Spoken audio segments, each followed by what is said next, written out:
Okay. I was actually very nervous right before I walked in, well, before I came to the theater anyway, because I don't know if you guys have noticed, because it's pretty much everywhere. I live in Indiana, and the smog right now, which Indiana usually gets no smog whatsoever, um, those Canadian wildfires are really becoming a huge problem, and it's spread near like every state right next to it. So it's really smoggy right now, and I'm not used to it, and I got really fucking sick yesterday, and I'm still kind of sick now. So I was almost not going to be able to go to this movie tonight, but thankfully I got a little bit better, and I managed to stay through the entire movie, and I'm fine now. So yeah, so let's get to it. Here's my video review for Transformers Rise of the Beasts. Kind of an interesting relationship with this franchise, at least in terms of the movies. Growing up in the mid 2000s, I never really grew up on Transformers until like the first Michael Bay movie came out. So I didn't grow up with Transformers like other people in my age group did. I pretty much missed the cutoff date for Transformers Beast Wars, because I think that was the last series before I was born. And of course, you had the cartoon, and you had the original animated Transformers movie. So really the first entry point for me was that first Michael Bay Transformers movie. And I enjoyed the first Transformers movie for what it is. It's not a great movie by any means, and it has a lot of problems.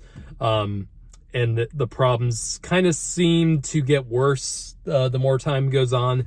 But as like a movie that's pretty much made for toddlers and pretty much anyone who is a huge fan of Transformers, it's an enjoyably dumb, fun flick. But when you get to the sequels, and I mean like right off the bat with the sequels, Revenge of the Fallen for the rest of the Michael Bay movies, it was pretty much a downslope of shit from there on out.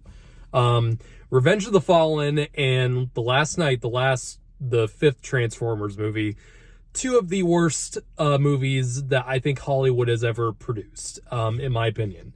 Revenge of the Fallen was infamous for being written right before the writer's strike really came to effect in the 2007, and I think that pretty much sealed the deal for that movie being as bad as it is.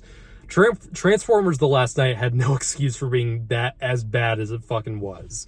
I saw all the first four Transformers movies in theaters, except for The Last Night, and that was a point where I was working at a movie theater, and I could have seen it for free, and I literally had no interest because of how much I hated the sequels. And I tried watching it at home, and I literally got like half an hour into it, and I gave up. It was one of the worst, most bafflingly shitty movies I've ever seen in my life. And that was pretty much like, I cannot watch any more of these. And thankfully, The Last Night bombed pretty badly. And I think, that pretty much sealed the deal for any Michael Bay movies coming in the future after that. Until, Bumblebee. The Bumblebee movie came out like the year after, and it was something that was like, this is not going to work, because the last movie was so bad. Who's going to watch this movie? And not a lot of people watched it, but it was a surprisingly good film. Bumblebee was. It was a lot simpler than the other movies were. it went back in time. It took place in the 80s. It kind of had a little bit of a E.T. Super 8 kind of feel to it, but it worked. And the Transformers designs from the cartoon were more accurately represented in the Bumblebee movie. And so now you get to Rise of the Beasts, and this movie is very much connected to Bumblebee, the Bumblebee movie from 2018. It's not a direct sequel. It doesn't have the human characters, but it does have the same designs and the same kind of aesthetic that you remember from the Bumblebee movie. So this takes place in the mid 90s, and this stars Anthony Ramos. And what I like about this movie, first of all, is that despite this movie still having human characters, and I know that's a huge criticism with pretty much all of the Transformers movies because they rely too much on the humans, this one still has human characters, but thankfully it has a very small cast of them. There's only really two main human characters in this movie, and they're not annoying. Thank God.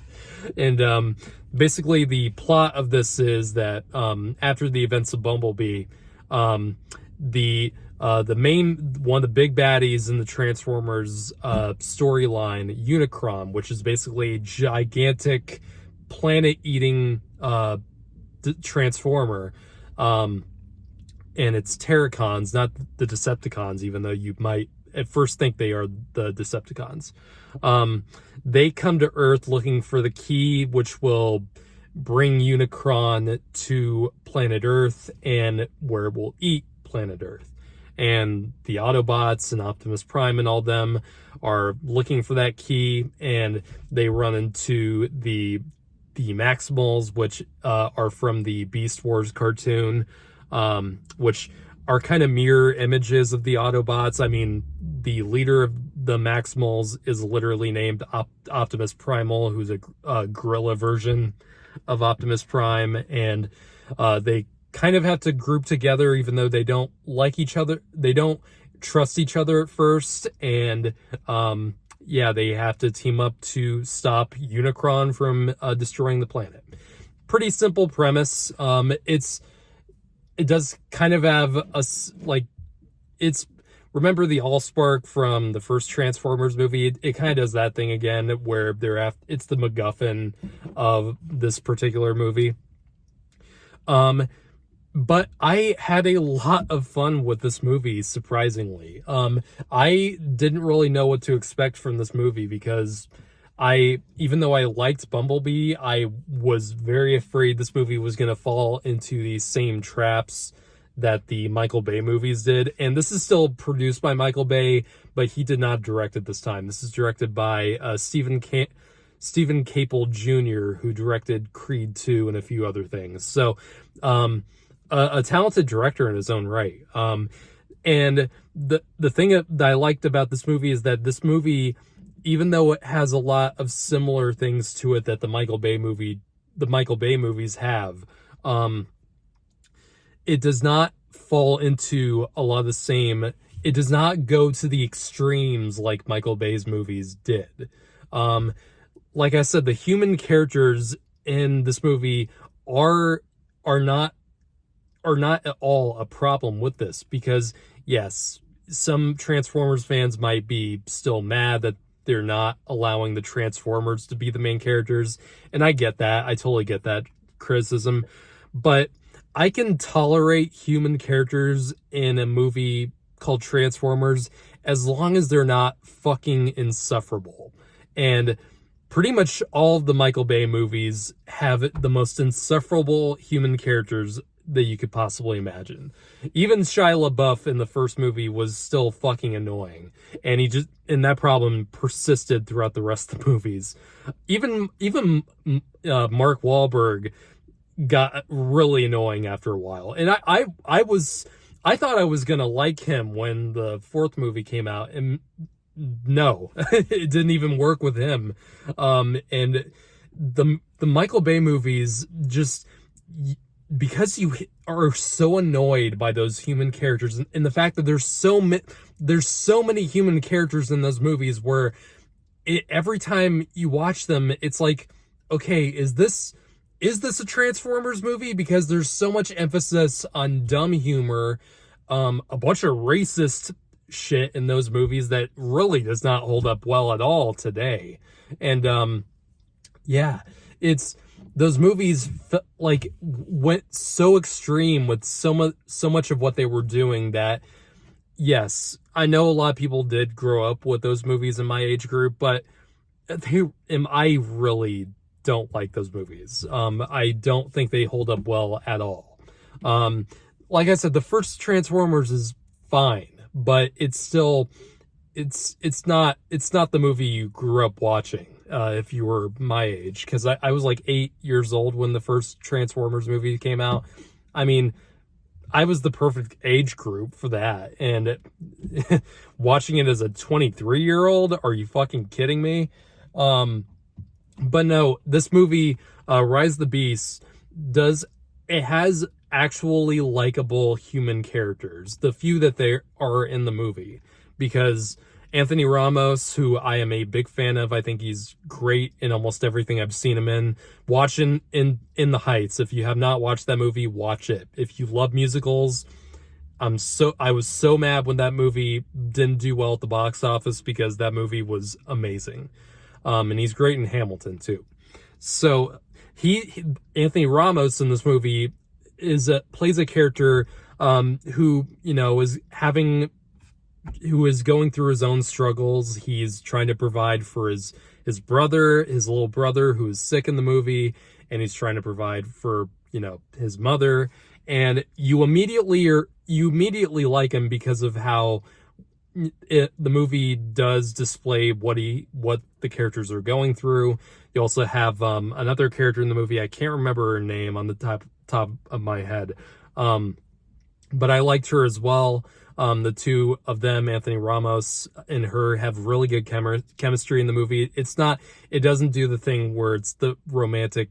It's not a romantic love story between them. They're just friends, and that's perfectly fine.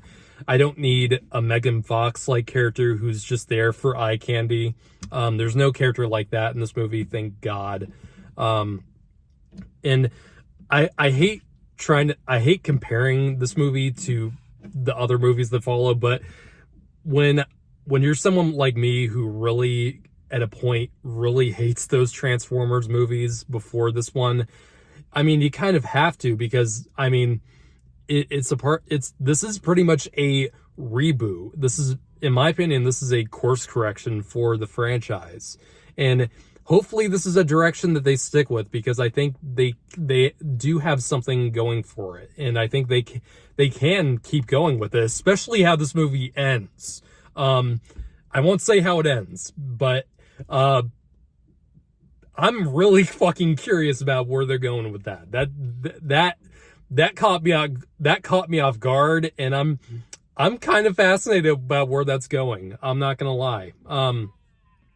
So yeah, and like I said, I like the old designs for the Transformers that they use from like the cartoons and the toys. I prefer those designs to the overly complicated stuff that you saw in the Michael Bay Transformers movies.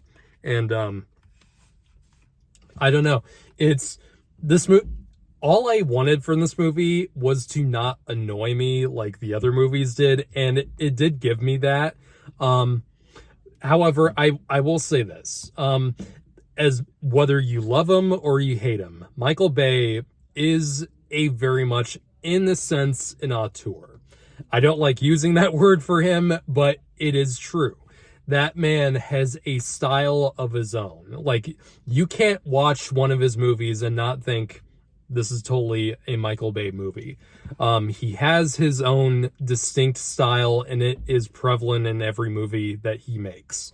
And not to discredit anything that's Stephen Caple Jr. does. I think he's got a good eye for directing.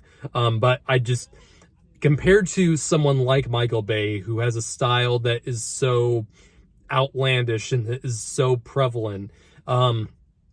Stephen Caple Jr. doesn't have that unique of a style compared to Michael Bay. And I think that's the thing that a lot of people do like about those older movies.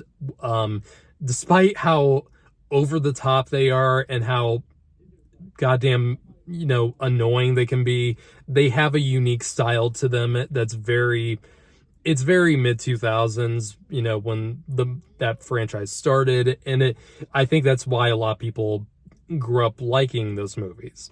I don't know if this movie is going to have the same thing going for it. I don't think it's going to have like that kind of cultural zeitgeist, as I would hate to call it that, but I can see that being the case with this kind of reboot of the Transformers IP. But despite the fact that I think this movie is so much more enjoyable than any of those movies, I think not only do I like the human characters more, I think that improves, they integrate the humans with the Transformers characters better in this one than they do in the past. And I think there's a lot of cool things they do with the 90s in this movie. The soundtrack is really great.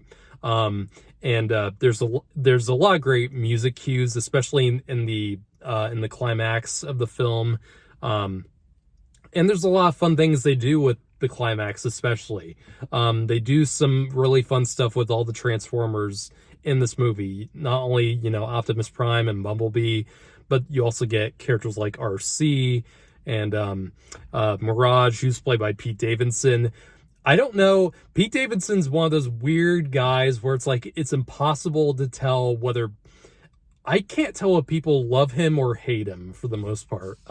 He's a very divisive performer because either people love his kind of humor that he interjects in all his roles and in his stand-up comedy, or people are just really annoyed by him.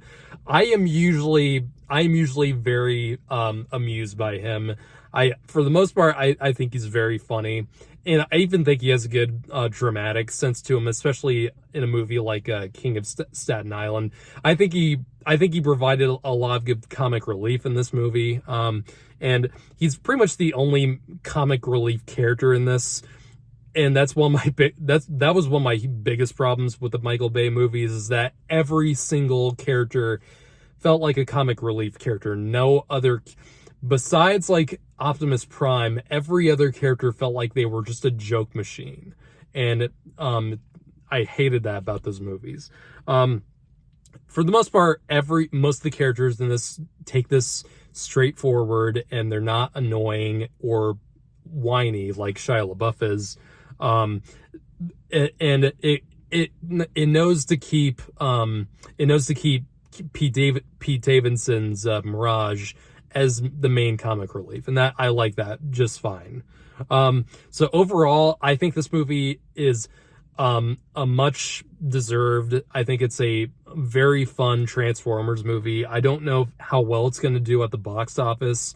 I don't know if people are that hyped to see this movie, and that's unfortunate because I think this movie marks a good step forward for this franchise that I think it desperately needed after so many failed attempts.